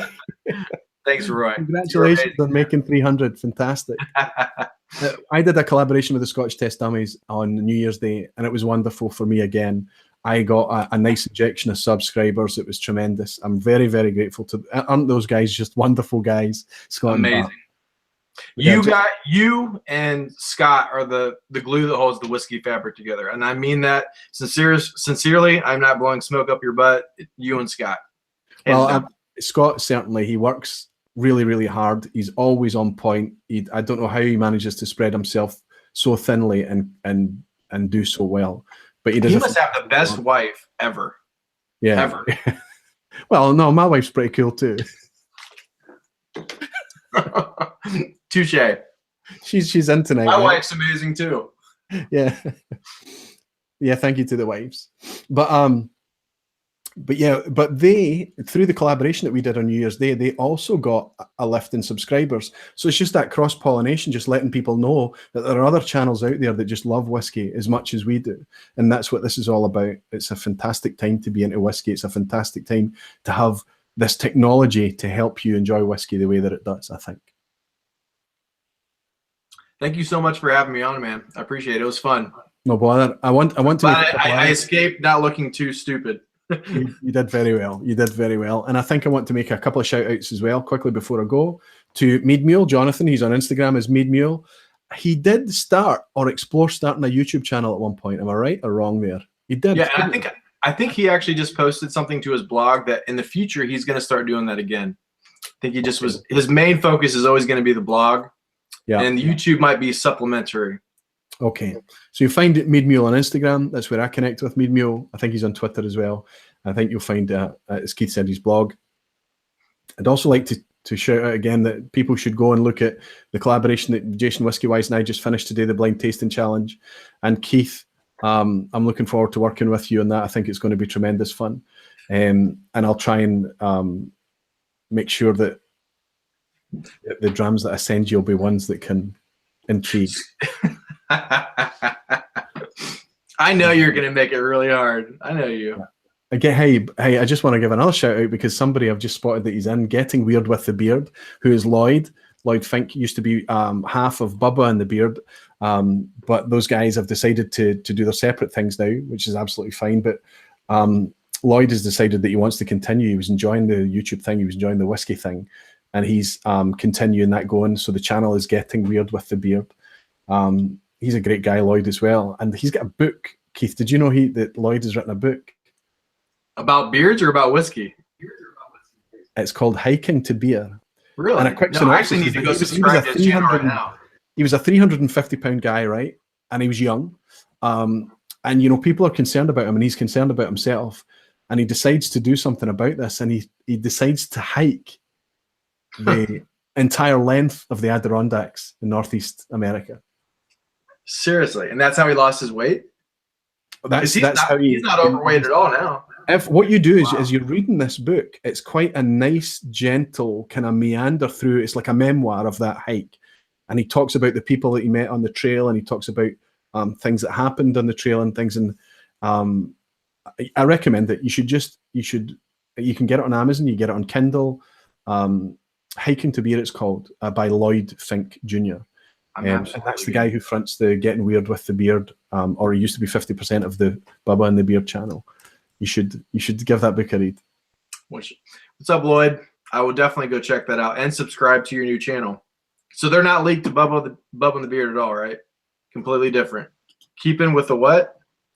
It's Getting Weird with the Beard. But it's the same channel. So if you've subscribed to Bubba and the Beard, it's just a name change. Okay. You don't need to go and make a new sub or anything. But okay. Great. The Whiskey Weird is asking me to define shenanigans when I cried shenanigans for your blind tasting. MeadeMule is saying he's working on more videos. And Lloyd is thanking me for the shout out as well. Whiskey Rev, I just want to double check that I've not missed anything before we sign off. No, I think we're okay. The Whiskey Rev is giving me a thumbs up. No, there's no thumbs up. Is that a thumbs down, Whiskey Rev? Oh, it's a thumbs up. We're cool. We're okay. We haven't forgotten anything. I'm just so grateful to have him there. He's superb. Whiskey Rev is an amazing guy. If you guys have not subscribed to his channel, even though he's only done 2 videos, it's just because he just started and then he was too busy now because he got a new job. Go subscribe because he knows his crap too.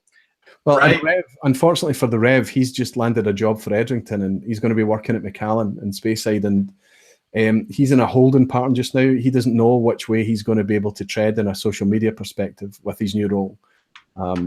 But yeah, he's got a presence out there. But the way to connect with the Rev would be on Twitter and Instagram. He's super active on Twitter. And he also has an Instagram account as well where he's often drinking whiskies at the top of a Scottish mountain. And you actually said he's better at you at blind tasting, huh? Isn't that what you said? No. Yeah. Yes, he's right. After you make me look like an idiot, I'm going to get you back. Even if it's just me and you, and I'm the only one who knows that you suck at it, I'm going to send you samples. That's fine. Vin did the same to me. He called me and he made me do a blind tasting a few weeks back on live on air, and yeah, and you called it out saying, "Oh, that's not fair," because each one, as I defined each one, that narrowed the odds has gone down. So that's what we call shenanigans, right? You can't be good at everything, Roy. You cannot be like the god of everything, okay? You got to have some humility, okay? Okay, listen, guys, this has been a fantastic stream. I was just about to say we've run over, but we haven't. It's just been as long as it needed to be to get to here. It's been our busiest stream, I think. Let's go and look at to see how many people tuned in to see Keith. Yep, 93. 93 was our peak, remains our peak. Fantastic turnout, fantastic support. I love you all. Thank you very much for the super chats.